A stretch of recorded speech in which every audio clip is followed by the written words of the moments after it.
All right. Hello to everybody who is joining us for this webinar on leading discussions. And if I could, I know we only have 1 hour for this, but I just want to take 1 minute to pray for us.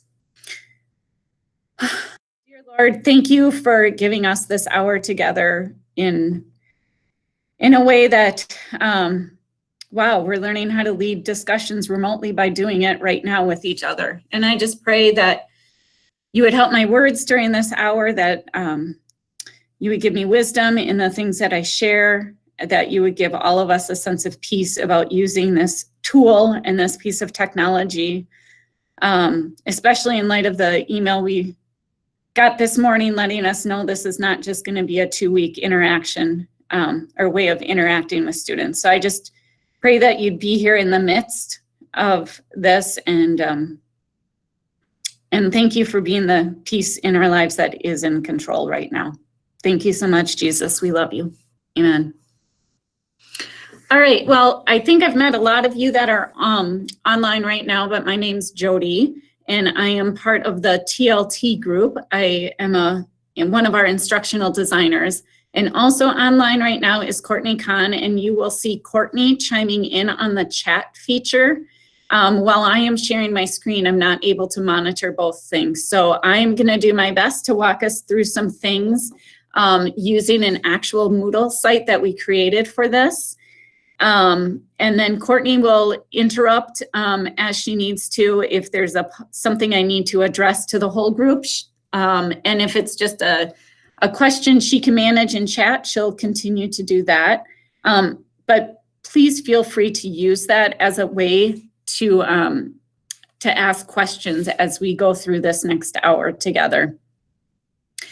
My goal in this next hour is really to just not throw a lot of brand new information at you or fun little cool things that are suddenly popping up on Facebook that we can use as ways to interact with students, but to give you some kind of tried and true things that we know work and work well, especially with the systems that we have in place at Bethel. So the two main things we're going to talk about in this hour are forums and how to use forums to interact with students, and Google Hangout to work with our students. So we're going to start by talking about forums. And I understand while we go through this that there may be times that the information may not be new to you at all. Some of you are more comfortable than others in this setting, and it's okay to tune out for a little bit.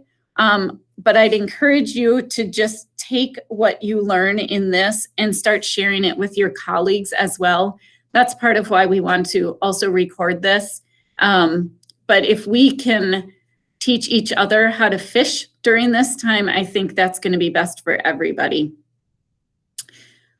So as we look at forums, the first thing you need to do when you are in your Moodle site, and if you do not know how to access your Moodle site, because I know there are some faculty that don't use this frequently, when you go in, you can just open a tab and go to moodle.bethel.edu.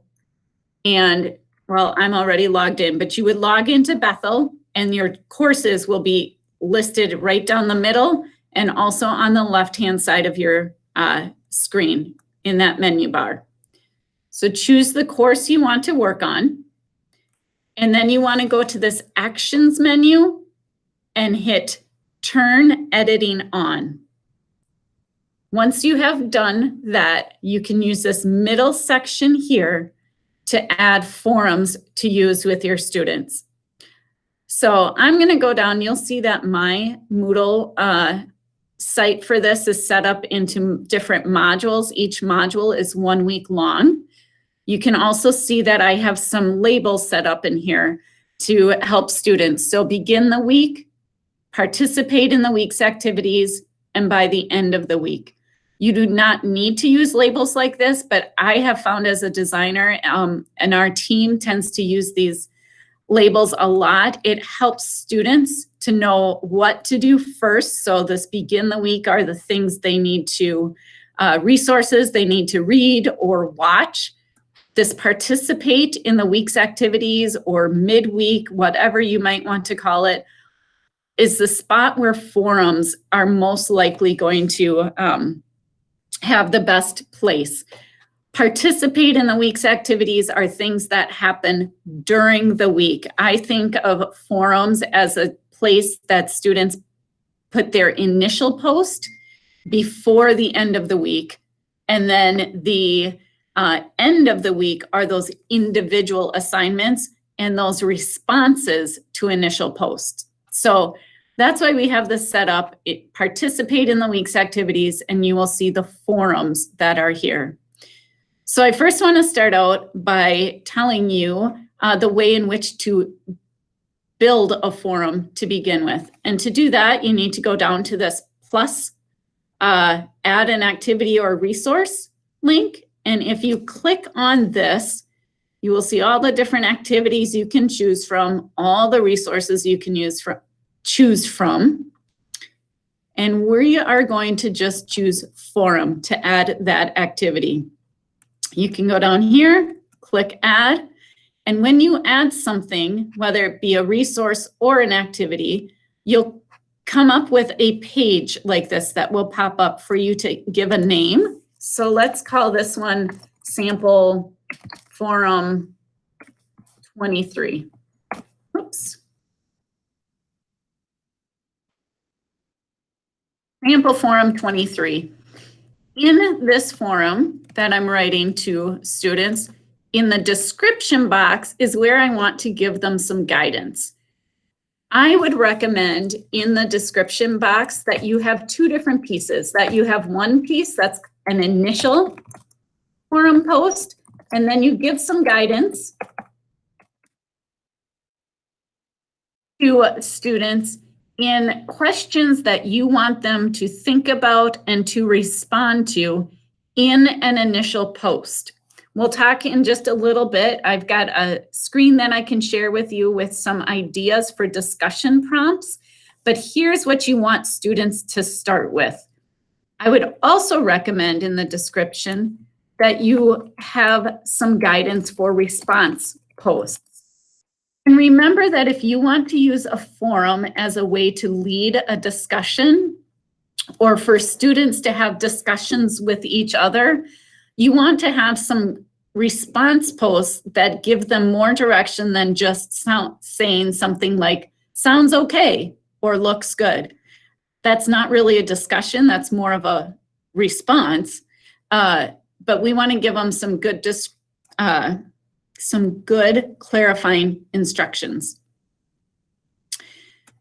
When you build a forum, this is preset to standard forum for general use. There are other types of forums. I would recommend right now for getting your courses up and ready to go online for students that you leave this at the settings that are already set in Moodle. I realize I just said settings several times, but leave it the way that it is preset in Moodle. If you want to look at some of these other ways to set up a forum, there are ways in Moodle that you can go down to the bottom and you can click on Moodle Docs for this page.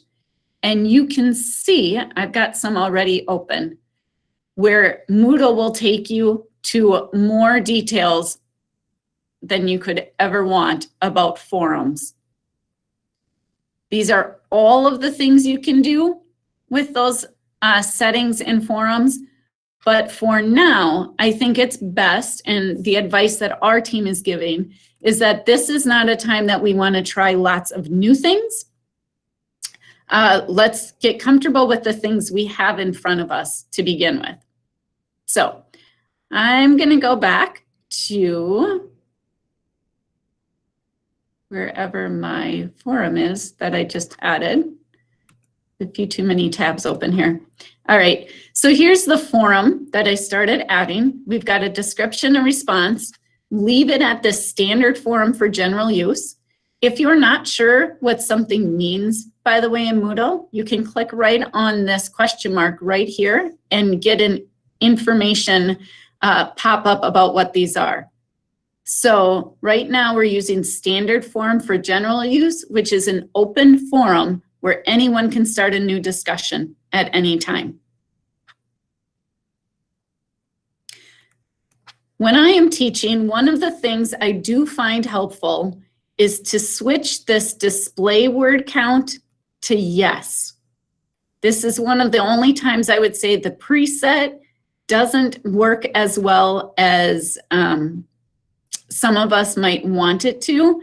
The reason I think this is important is because when I am grading forums, at least for my students, I communicate out to them the word range I would like them to use with their initial post. I don't have a word range for response posts, but I do want them to, in their initial post, give me a few good paragraphs that answer the questions I've laid out for them. And it is helpful for both my students and for myself to have that word count displayed. You can also choose here if you want students to be able to add attachments to forums and how many. You can choose here if you want to be subscribed to a forum, if you want to force a subscription. I'm going to show you another spot where you can also track subscriptions to forums. You can choose things like discussion locking if you want a point where students can no longer participate in a forum. I'm going to skip down here to grade for forums. We'll look at grade books by the end of our time together today a little bit. But grading for forums does not automatically show up in your grade book. You need to actually create the forum to be able to grade, and then you need to put it into a category. I tend to put my forums into participation, and I actually call that category participation/forums. I'll show you how to do that in just a little bit.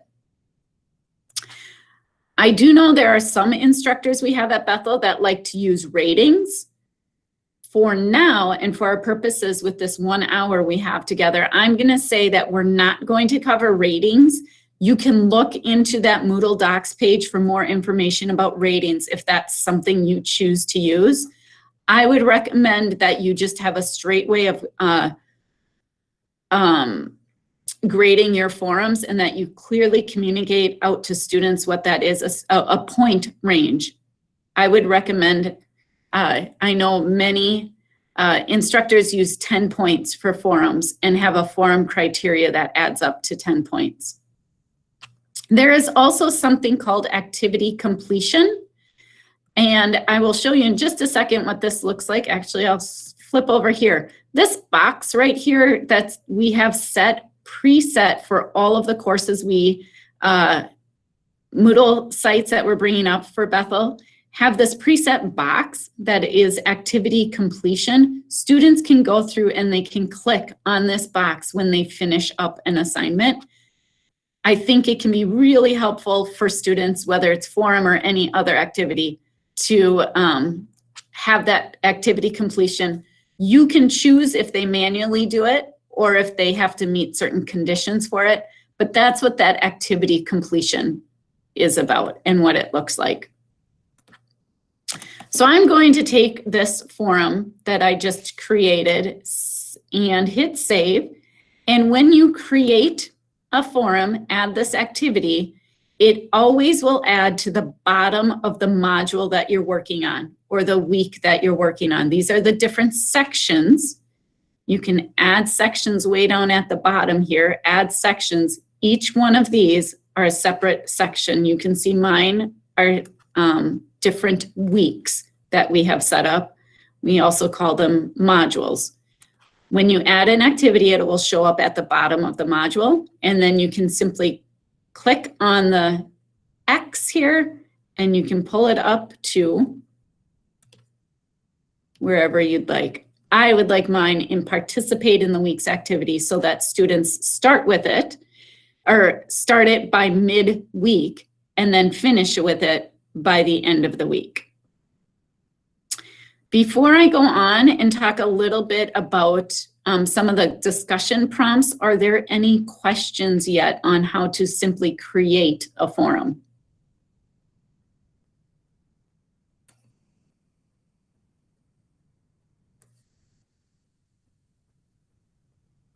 Okay, without hearing anything, as I said earlier, it's going to be more important than ever that when we use forums, we give students some good starting points so that this really is a discussion and not just a one-way giving information or sharing information, but not having a lot of feedback back and forth. So I'm going to click over to this page right here, and I'm going to just read through these so that we can hear them aloud, especially for those of you that may be joining by phone instead of on your computer screen where you can see this. But here are some suggestions that we have for discussion prompts. Your questions should be specific but open-ended so that students can respond differently. You want to avoid discussion questions for which students will all give the same answer. This would also include, as they would not be open-ended, but yes or no questions. You want to give something that really gives students the opportunity to talk about their own understanding. You want to formulate discussion prompts that encourage students to dialogue with one another. So this is just another way to say what I've already been sharing, that we want this to be back and forth between students and the instructor. We'll talk just in just a little bit about how you as an instructor can help with this. Write questions that allow students to express how they personally connect to the content. So one of the things we know about learning is it's much better to be able to connect what they're learning. That's that higher level of thinking when they can connect it to themselves and to the world around them, rather than just spit back information at us that they perhaps have memorized, although there are some disciplines where memorization is important. But we really want to give students a way to connect to the information and share that. Provide instructions on how students are to meaningfully respond to one another. Consider forum prompts that ask students to share examples, make applications to their own experiences, provide peer review and/or debate. Use a separate forum for each topic. So each time you have something new that you want to discuss, I wouldn't recommend inundating your Moodle site with 15 forums in the same week for students to interact in, but I would recommend making sure you keep them topic by topic so that it's easier for you to grade and to review, and it's easier for students to interact in. You also can consider using Moodle groups in forums. If you know how to set up groups in Moodle already, that's fantastic. I will show you very briefly what that might look like. When you are in Moodle, you can go to your participants and you can see the participants I have in this class. I don't have any groups set up. I could, however, set up groups for these students. I would recommend, if you want help setting up groups, I would recommend, Courtney, can you put the form on the chat for everyone to use? I would recommend filling out a form, and someone on our team can help talk you through the kind of groups that you might need that would be most successful, or help your students and for you to be most successful with your course.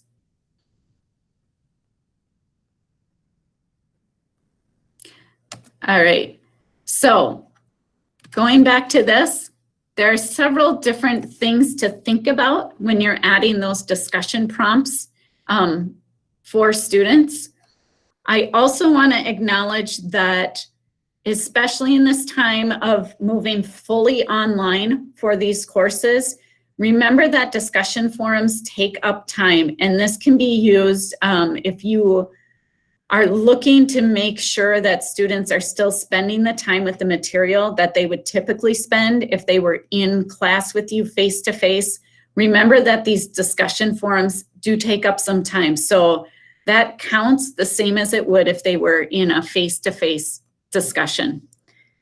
I also would say that as somebody who's taught online for quite a while with several of our courses, you may find that there are some really great things about teaching online, specifically with forums, where students who typically in a face-to-face class might sit in the back of the room and not engage, or engage without you calling on them specifically, will have some opportunity to kind of think through their responses. And you may see some really, really great responses from students you haven't heard from as much in your classrooms. I think that forums really kind of give an equal playing field for everybody in the class, and that's a really positive thing that can come out of moving online. All right, I'm going to go back to this forum. So you can see here, this is sample forum that I created just now. I'm going to go up to the initial sample forum because it's got something here that shows I have 2 unread posts. And how that came to be is that when I click on sample forum, I had the opportunity as the instructor in here to add a new discussion post.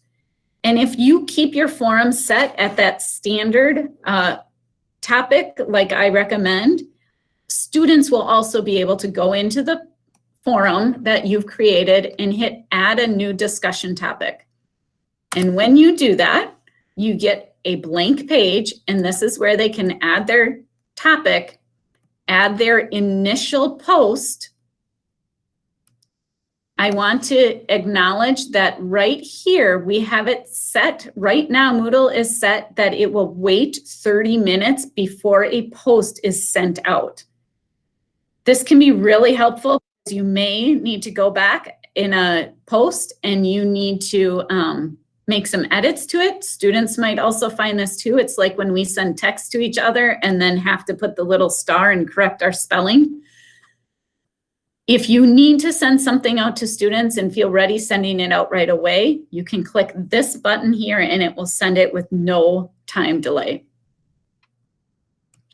If not, this is where you start your new discussion topic. I'm going to cancel this for now and go back to where I did start a new discussion topic. A little while ago, you can see actually today about 12:38, I went in here and I started a discussion topic.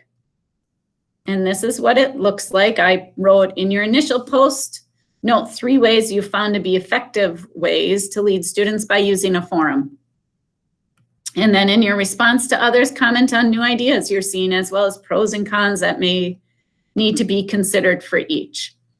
You can see that Courtney came in and replied to this. So to do that, whether it be a student who is replying, or if you as an instructor have decided you want to step in and share your thoughts as well, you simply hit reply and the subject line will come up automatically for the post that you are replying to. And in here is where I can leave my reply as well. I'm going to say I'm ready for that to go right away so that we can see it.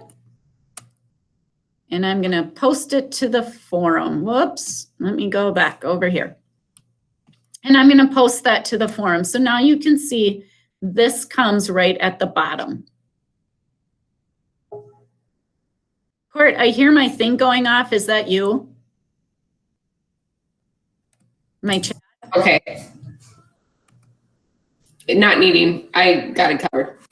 Okay, thank you. All right, so I'm going to go back to this sample forum. So again, you can just add a new discussion topic within this forum. Going back to what I said just a few minutes ago, you actually want each new topic to have its own forum. But within this forum, that's where you can add along the lines of that initial topic that this forum is for, if that's not confusing enough. All right, the other piece I want to show you, if we go back to my sample forum, is that as an instructor, I can see there are 2 unread posts. this is very helpful for me as an instructor. This can be helpful for students as well, to be able to see if there's new posts that have been made. To do that and to set that up, you actually want to go as an instructor up to your actions menu. So this gear right up on the top right-hand side, and you want to go, you want to go higher. You want to go up to your face and hit preferences. And within your preferences, you will see forum preferences. Click on that link and you can choose a couple of things. One, as I mentioned earlier, you can choose about subscribing to forums. I would recommend you subscribe to all of them right now if you haven't already, so that you can stay on top of discussions and questions that students are asking. So you can auto-describe to that. Forum tracking, this is the spot that I have turned on. Automatically, it's set at no. That's our default in Moodle, but I would recommend switching that to yes if you would like to be able to see when students have posted to a forum. I'm going to go back here to my course now, get out of my preferences, and go back to my course. That's how you can see here that I have 2 unread posts. Next, I'm going to talk about grading in forums. There are 2 different ways that you can do this. Well, maybe a few more than 2. I'm going to talk about 2 different ways to grade forums. I know some instructors actually keep track. They go in the forum and they might even just, I know some of you like to keep a notebook near you. I actually sometimes like to do this myself because I keep track of how many students I interact with. In my current situation, I have 1 class, for example, with 27 students. I cannot interact with 27 different forums as well as I would like to, but I can make sure that within the course of 2 weeks, I've interacted with each student at least once. That's my personal goal. You can decide what works best for you and your department, but I make sure that every other week I've responded to students' forums at least once. So you may decide you just want to keep track like that. You may also want to go into grades. You can see here, actually, that the forum that I was working with is not listed here. We have forums that were listed earlier here, but I need to, that sample forum 23 that I created, I need to actually set it up here first so that I can grade it for students.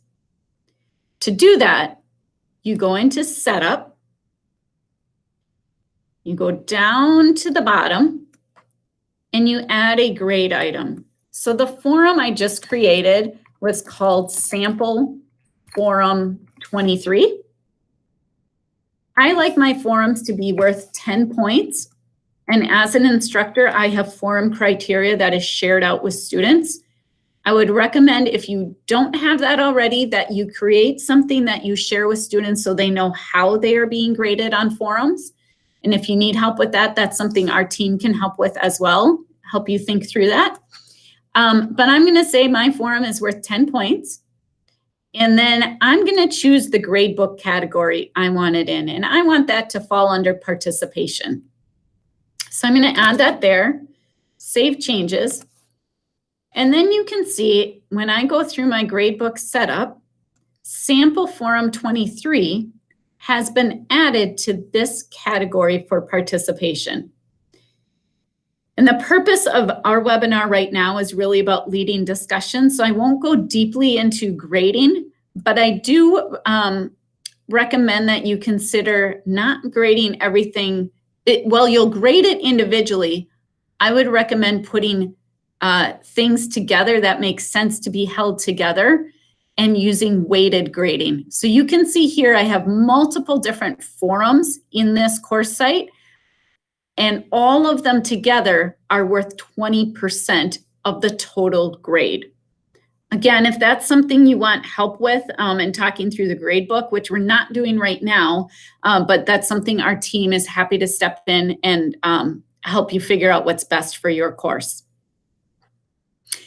For now, I'm going to go back to grades and to view, and I can see each of my students here, and I can see the forums that they may have participated in. So here's an introduction forum. I can click right here and I can add the points for that forum. So let's say Joe Moodle did a really great job with the forum. He answered everything the way in which I wanted to. He made an initial post, he made 2 response posts, and I can say, you've done a really nice job with this. Now, if we were talking about teaching really well, we wouldn't say something like, you've done a really nice job, but we would say something like, I appreciate your clarity in sharing your thinking with students, or things that we think that student has done exceptionally well. Maybe the questions that they've asked that have pushed people's thinking further. You can go there and add grades for students, and then that second box. So here's a forum that's not filled out. Here's where you can add the grade. Here's where you can add some information that goes with the grade, any of your feedback. That is one second way to grade forums. Another way to grade forums is to look at your participants. As an instructor, this is my preference in grading forums. I go under participants, and I can go under, let's go under Benjamin Moodle. And I can under Benjamin Moodle, so I did that by clicking on, here's my list of participants. If I click on Benjamin Moodle specifically, oh, it doesn't look like he's done much in the course. But I can click on him, and then I can see all of his forum posts right here. So it looks like Benjamin made a post about effective leaders. This looks like an initial post to me. I could also see if he had made any response posts. I can see the day and the time that he's done this. So I know, for example, if I say the initial post is due by Saturday at noon, I know that Benjamin was a bit late in doing that. So I might take a point off for him depending on what my criteria is. If you go under participants, each one of your participants, you can click on their name and forum posts. And then you can see, so Jerry communicated something about failed managers. That's, again, his initial forum post in this leaders forum.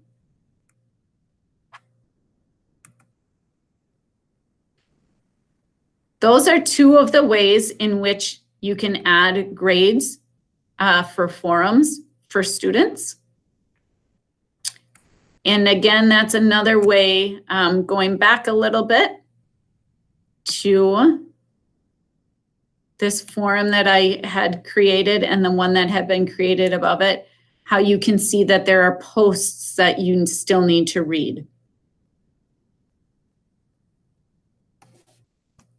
Are there questions so far on forums, on how to create a forum, on how to kind of monitor that forum, or how to grade that forum?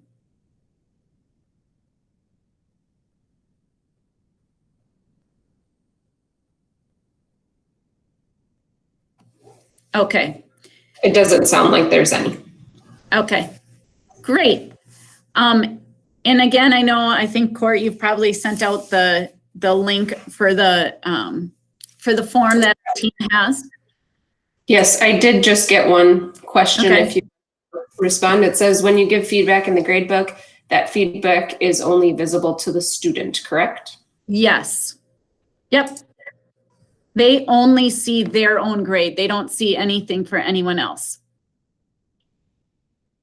Thank you. And I will put the link again in the feed just so that you guys don't have to scroll all the way up for it. Thanks, Court. Okay, I'm going to talk for just a minute about interacting with students in a forum. And I'm saying this a little bit on the fly because I feel like things have changed even in my own thinking since we received our email this morning that we are online for the rest of this year. Forums can be so valuable in interacting with students. I like that they are written so students can read them over and over again if they need to. And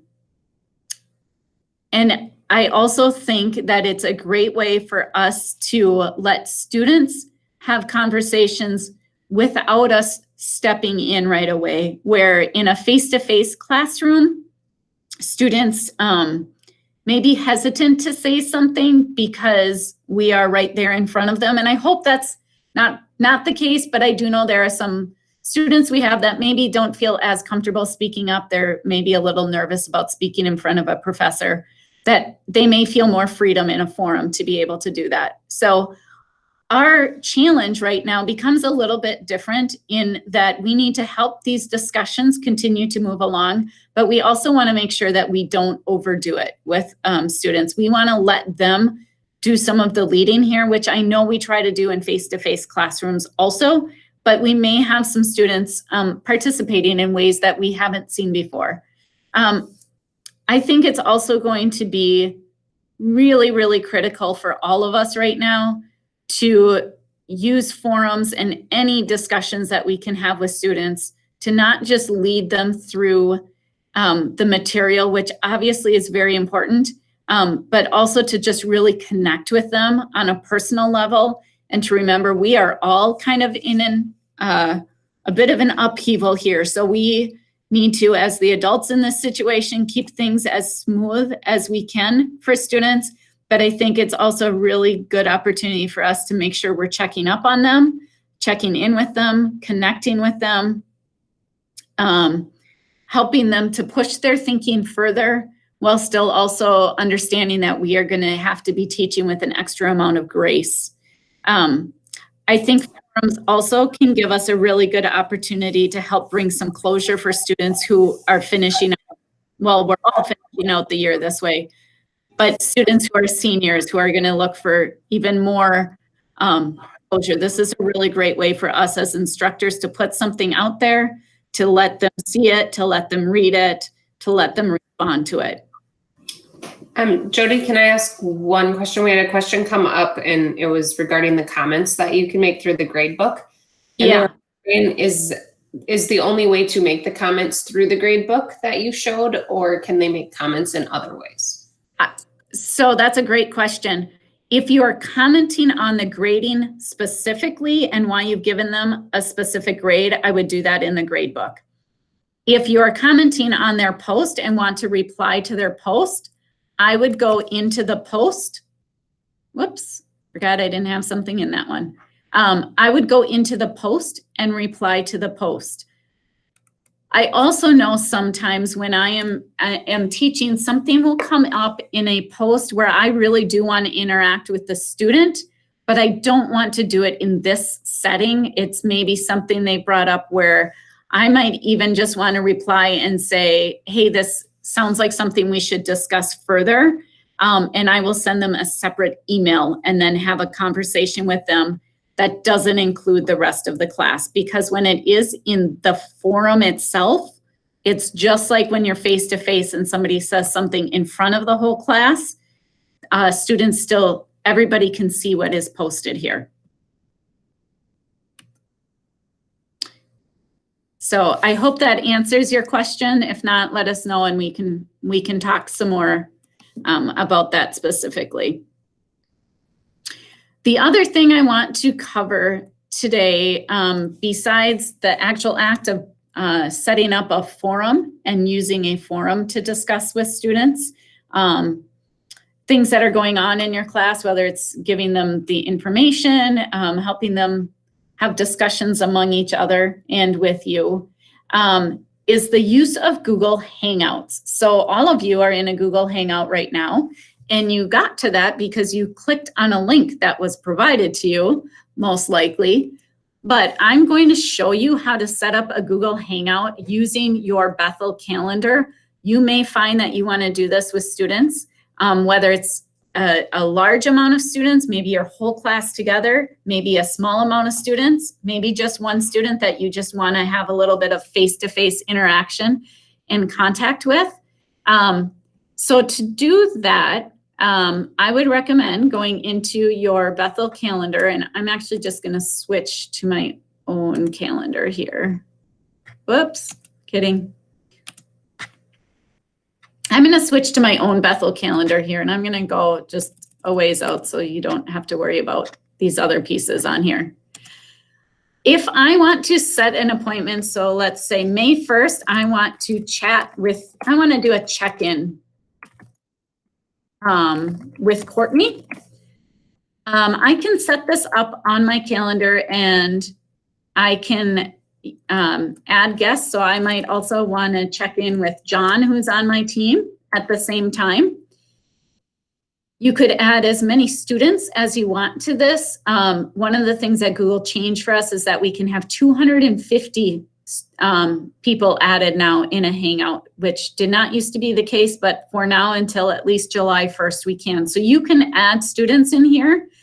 I would add the caveat that if you are doing something synchronously with students, that you keep it at the same time that your class would typically be scheduled and be meeting face-to-face. If that's not possible, I think it's really difficult to require students to, I don't think actually we can require students to be synchronous if it's not during the typical class time. And then going along with that whole piece of grace that we're going to need to use, we need to remember all students may not have access to the internet. They may be sharing computers at home, whatever it is. They may have a difficult time with synchronous interaction. But one other thing, Jody, I was just going to, one other change that Google Hangouts has made is that they're also allowing us to record, like we're recording this one. So if there is something that comes up, that might be a good feature if somebody can't make it and there is a synchronous activity. Excellent. Yes, thank you. So you can see for this one, I added John. I forgot to add Courtney. I'm going to add Courtney to this. And then I am going to say down here, add conferencing right here. And that automatically sets up the Google Hangouts Meet. This is the link that you used today, came from setting up a calendar appointment just like this. So I can save that and send that out to my guests. That would also go out to my students. And then when I'm ready to do it, I just go onto my calendar. I click on Join Hangouts Meet, which I won't do right now because it would, actually I will do right now. So that you can see, I could join this meet. And if I wanted to record this for students, I would go to these three dots in the bottom. And this is new. We did not have this ability until just a few days ago. But if you click on the three links, you can hit record meeting, which is what we're doing now. And it will ask for consent from participants. You click accept, and that red light will show up over here, just like the one that shows up for the one we're recording right now. You can also hit present now and present your entire screen or present just a window to students. So that is how you set up a Google Hangout. I'm going to get out of that one. And I have a question here, Jody. Would you mind contributing to? It says, I need to break students into small groups to practice skills. I set up multiple group rooms for use at the same time so I can monitor what's happening in each room. The problem is that there's no way to cut sound from other groups. Any suggestions? I need to think about that a little bit. Okay. Unless you have something off the top of your head, Courtney, that you can think of. Assuming that it is in Google Hangouts, you can click on the people's name and it does allow you to mute their microphone. If that is what the question is. I know we do not have unlimited licenses, but I know with small groups, it sounds like WebEx may be a better option. So in this case, I might say to use that request form for support, and we could break off into just working with you on figuring out the best way to do that.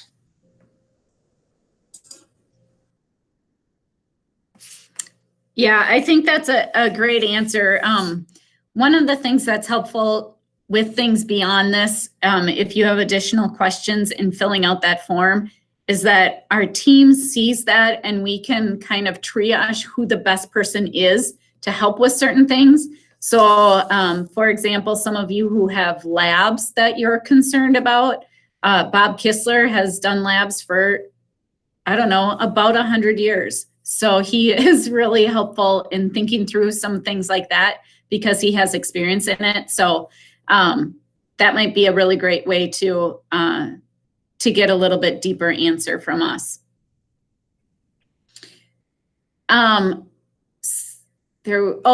the Hangouts Meet and the recording that we now have, so that you understand how that happens. If I were to have recorded that meeting, or like today, how I'm recording the meeting, whoever the organizer is of the meeting, after it is done, will get a link to the recording.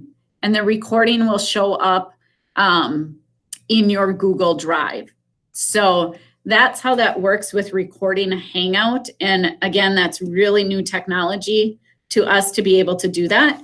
But I think it could be really helpful to have and to be able to share with students, especially if maybe even some of them are sick and are unable to participate, but we want them to be able to get information or hear a discussion that happens in the long run. I know we have just about 10 minutes left, and I want to make sure that I'm answering the questions that you have. Are there any other things you want me to cover or to go over that I haven't brought up? So the two main things today are how to create a forum and use that, and how to create a Google Hangout and use that. A Hangout has a little different purpose than a forum. A forum is something that you're likely going to grade. You don't have to, it's not automatically in the grade book, but a forum is something that you can grade a discussion back and forth with students. I think it would be more difficult to add grading to a Hangout, though in theory, you actually could create something and call it Hangout discussion and add a grade to that. Again, I think we'll want to be really, really clear with students what we're grading and what our expectation is for them, because participation is going to look really different for a lot of them going forward from what they're used to. But I would like to just pause for a minute here and let you ask questions if you have questions. I have a good question here that came through. Yeah. It says, when inviting students, do you have to invite them one at a time? For example, 32 separate email addresses in the box that says invite for the video, or can we bunch students together in an easy single click? And from what I understand, you do have to do that individually, but what you can do is get the link. So once you could just invite or create the Google Hangout by yourself, just put it on your calendar. And then once you add that conferencing, it gives you a link, and you can actually just post that link and they can click into it and they should be able to access that Hangout. Okay, so you're saying that we could post it on our Moodle as a URL versus their Google Calendar? Yes. Okay, yeah, because if we're creating, 5 of these videos every week and I have to type 32 emails for all 5, I was just curious if there's a more time efficient way. Right. Yep. The one thing that I'm not 100% sure of is once that invite expires, if the actual link expires, I don't believe it does. But that is one thing that we would probably want to test. Sure. So Jody, could you even go to like an older Hangout? Let's see. Let's see if this works. Join me for class Monday, May 1st. I don't remember it. The one that I just pretend made. Let's see if that won't work because I don't have the whole thing. So I did just try accessing a link that was in my calendar from previously today, and it did work. So it does, Court? Yep, nobody's in it, but I'm in it.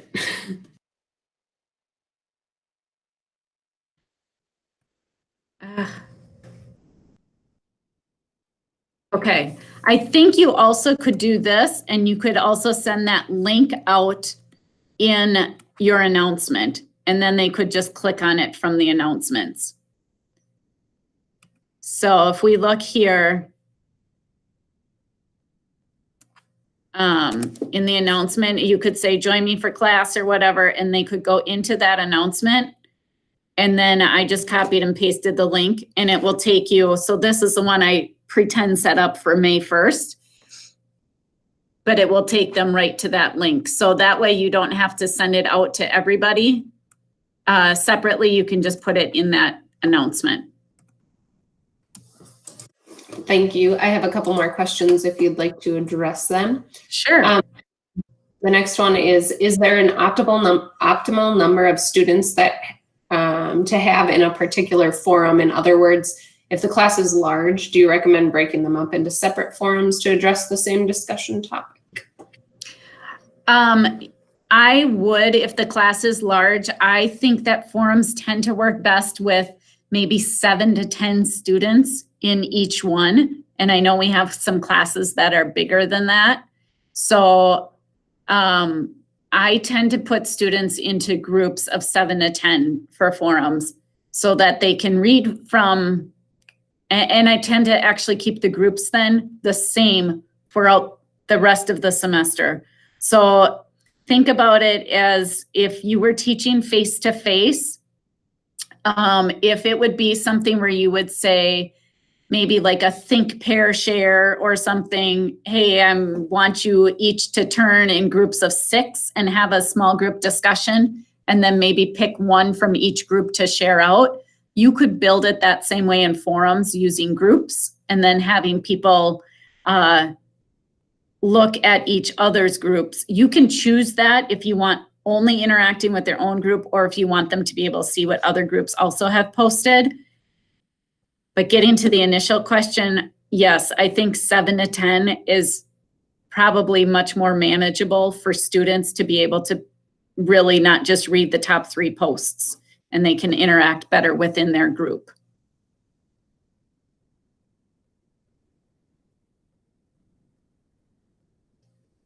Court, do you have anything else to add to that? Just No. my brain? I am just looking at other questions right now. One is, I believe these are questions related to the Hangouts, but one was, can you make it repeat or make a link repeat weekly? And then can you copy the list of participants and paste it into another group? I'm not sure about the second part of that. I do know, yes, you can make something. You would have to set it up, but just like setting up these webinars, I created one Hangout for each of the webinars we're offering, but kept that link the same so that the email you guys got to be able to participate today from Ross, doesn't matter if you were watching Leading Discussions today or if you're watching it, I think it's maybe tomorrow or the next day that we're going to go through this again. It's the same link each time. So yes, you can use the same link over and over. To do that, I hate to keep saying go back to the form, but fill out the form because it's easier for us at the desk to help talk you through it with your specific class when it comes to questions like that. All right. And I did read that first part wrong. So the person has done it and it sounds like it was successful. So that's good to hear. Excellent. One person asked, couldn't we create a class group in our email contacts for each course and add it to the group? And that's a really good question. I didn't know if you knew about that. I actually had that same question myself when it first came up. I don't know if we can create groups of classes, a group with our whole class on it or not. I'm just not sure if we have the ability to do that. I thought at one point, and I could be wrong, that putting groups together had to go through ITS and they had to create the group, that you had to submit that list to them. I will actually try to find out about that and if that is still the case, and get back to you on that, because that actually may be something that currently wasn't in place and maybe needs to be in place so that we have an easy way to communicate out to a class as a whole beyond using the announcements. Unless anybody on this knows the answer to that, if you can create an email group with your class.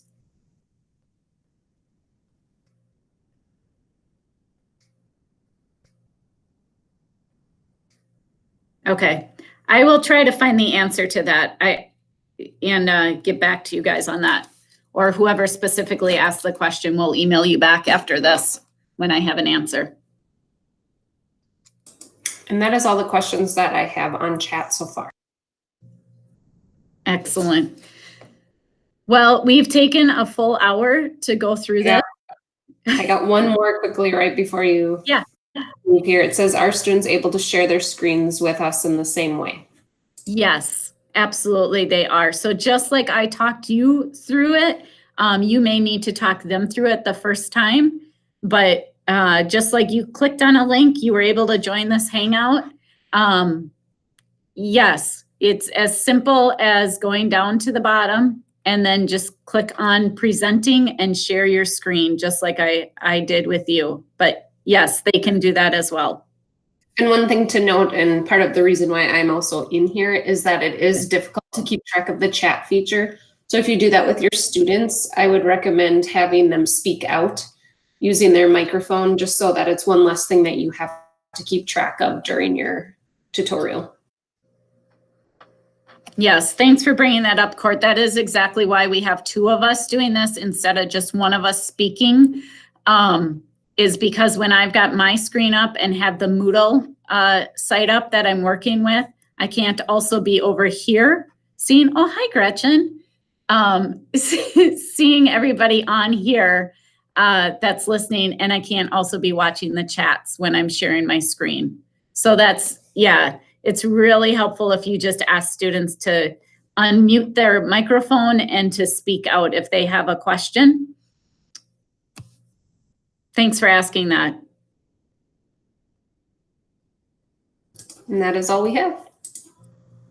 All right.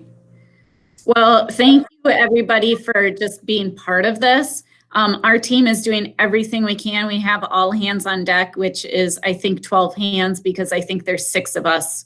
But we are doing everything we can to be available, except for the few hours that we need to sleep here and there. But to really try to have somebody there to help answer questions and to make this transition as smooth as possible. So reach out to us, know that we're answering you as quickly as we can. And we're all in this together. So we will figure it out. We will present great information to students and help them through this as well. So don't hesitate to let us know if you've got questions.